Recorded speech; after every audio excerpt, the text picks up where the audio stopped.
Halo, Assalamualaikum warahmatullahi wabarakatuh. Terima kasih untuk yang sudah datang ke channel aku. Kalau belum subscribe, tolong jangan lupa di subscribe, kemudian bunyikan lonceng, dan jangan lupa kasih like serta komentar biar aku makin semangat ya.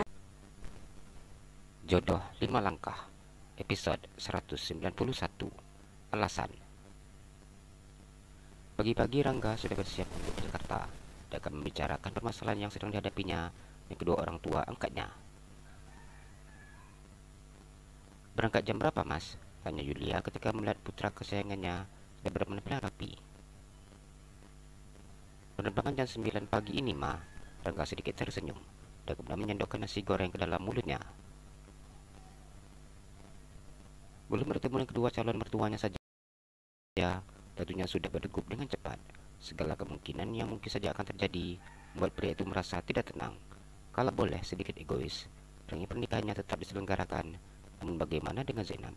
Apakah mau menerima atau tidak? Kia pengen ikut. Zaskia mandang abangnya. Mas ke Jakarta, ada urusan, Dek. Raga mengusap kepala adiknya yang duduk di sampingnya. Zaskia menjauhi bibirnya dan kemudian memasukkan nasi goreng ke dalam mulutnya.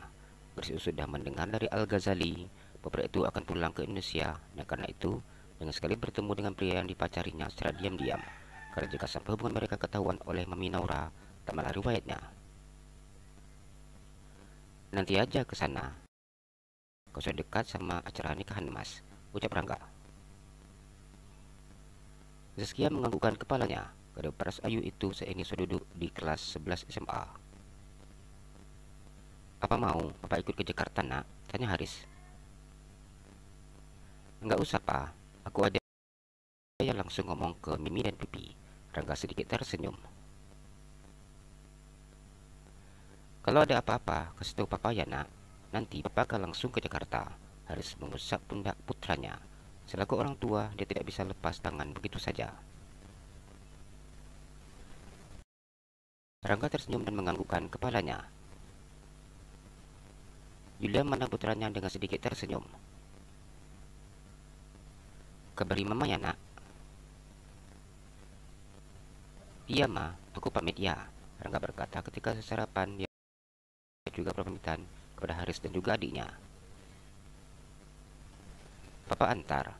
Haris berdiri dari duduknya. Rangga tersenyum memandang ayah sambungnya. Enggak usah, Pak. Aku diantar supir aja. Oh, hati-hati, Nak. Haris tersenyum. Setelah berpamitan, Rangga langsung ke bandara dengan diantar supir Haris. Rangga duduk di kursi tunggu sambil menunggu pesawat dengan tujuan Jakarta. Bertemu dengan ponsel dalam saku celananya dan menghubungi Habibi. Halo, Assalamualaikum, jawab Habibi. Waalaikumsalam, Pi. Aku berangkat ke Jakarta. Pipi di kantor kan? Tanya Rangga. Iya, Nak. Kapan berangkatnya? Tanya Habibi. Penerbangan jam 9, Pi. Jawab Rangga dengan sedikit tersenyum. Ada apa, Nak? Tanya Bibi merasa heran. Pasti Rangga tidak pernah mengatakan datang ke Jakarta dalam waktu dekat ini. Ada yang ingin aku bicarakan sama Pipi dan Mimi. Mimi ada di kantor, Pipi. Mimi di rumah sakit. Pipi akan telepon Mimi. Iya, Pi. Rangga tugas sambungan teleponnya setelah mengucapkan salam. Mas, ada apa ya? Rumi memandang wajah suaminya. Saat mendapat telepon dari Bibi, dia langsung datang ke perusahaan milik suaminya tersebut. Enggak tahu, sayang. Sepertinya ada hal penting yang ingin dibahas Rangga dengan kita, jawab Habibi. Armi diam sambil menendang wajah suaminya. Wajah itu tampak sedang berpikir. Kalau mikir, mikir aja. Jangan lihat ke muka Mas juga. Menarik hidung mancung Arumi. Arumi tertawa ketika mendengar ucapan pria yang sudah menemaninya selama hampir 30 tahun.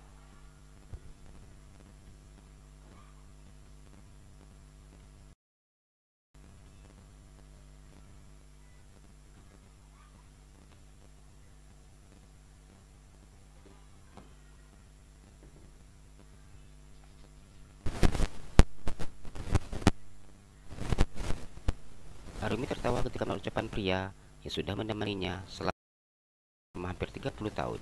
Namun yakinlah bahwa cintanya tidak sedikit pun berkurang untuk pria tersebut.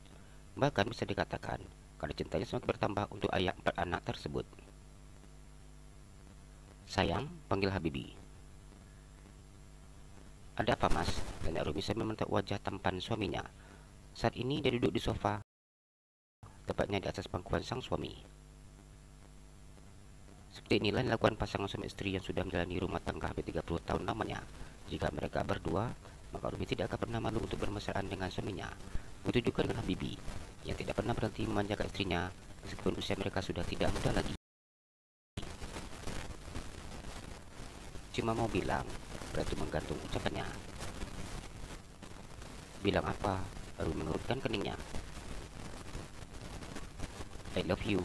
Arumi membentuk jari telunjuk dan jari jempolnya membentuk huruf V. Arumi tertawa ngakak menurut ucapan suaminya. Udah tua, sok romantisan, ejeknya. Umur boleh tua, Dek, tapi casing masih muda. Habibi tersenyum. Pada itu bukan hanya sekedar bicara saja, itulah faktanya. Wajahnya masih sangat tampan, tubuhnya juga tidak kalah dengan pria berusia 30 tahunan. Tenaga emas juga masih kuat, pada tubuh mereka sebelah matanya. Arumi tertawa geli melihat tingkah suaminya.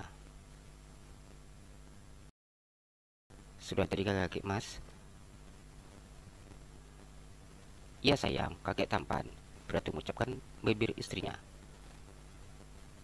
Sepertinya Rangga sudah datang. Arumi hanya tersenyum dan segera berantak dari pangkuan suaminya ketika mendengar suara ketukan pintu. Hai membuka pintu ruangannya dengan mendengar remote control dan seketika muncul dari ambang pintu. Permisi Pak, Mas Rangga ingin bertemu dengan Bapak. Langsung disuruh masuk aja Siska, ucap Habibi. Baik Pak, jawab wanita itu. Rangga masuk dalam ruangan dan dia langsung menyelami tangan Habibi dan Arumi. Apa Rangga tidak dinas? Tanya Habibi. Rangga tersenyum dan menggelengkan kepalanya. Aku minta izin ke Komandan Pi. Lagian besok juga akan ada jadwal piket, jadi bisa di sini untuk rayain ulang tahun Zainab. Ternyata mau rayain ulang tahun Zainab. Arumi menang Habibi. Sedang Habibi menganggukkan kepalanya. Sebenarnya aku tuh mau ngomong Mi. Rangga menyampaikan niat dan tujuannya.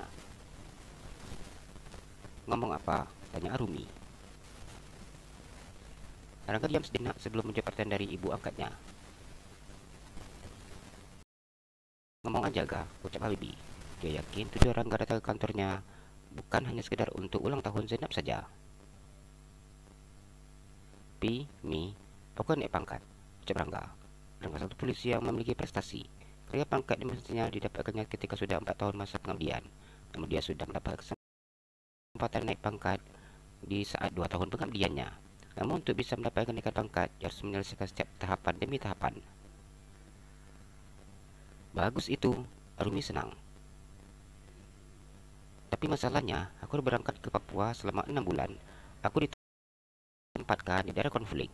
Rangga berkata dengan wajah yang lesu. Dek. Jantung Arumi berdetak cepat ketika mendengar kata perkataan angkatnya.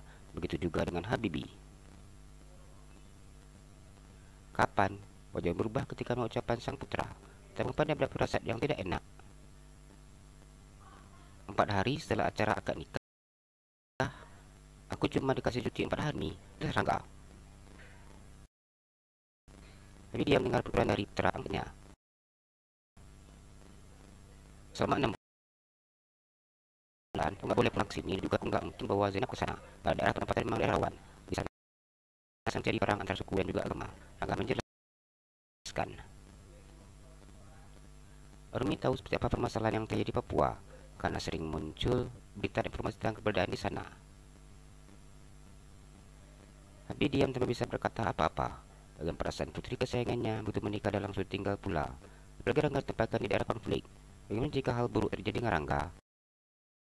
Pria itu tidak mampu membayangkan jika Zainab akan menyenang satu janda di usia yang muda, juga tidak ingkir dengan anak yang dibesarkan sejak bayi. Kecemasan Habibie bukan tanpa alasan. Sudah banyak para prajurit baik Angkatan Darat, Laut maupun Udara, polisi dan bahkan tenaga medis yang menjadi korban kebenisan dari penduduk konflik antara suku dan juga agama menjadi pemicu utamanya. Jadi memang untuk menyelesaikan permasalahan ini bukan hal yang mudah. Jalan-jalan ke Pekanbaru, jangan lupa beli sepatu. Kalau kamu suka channel aku, please subscribe aku. Terima kasih.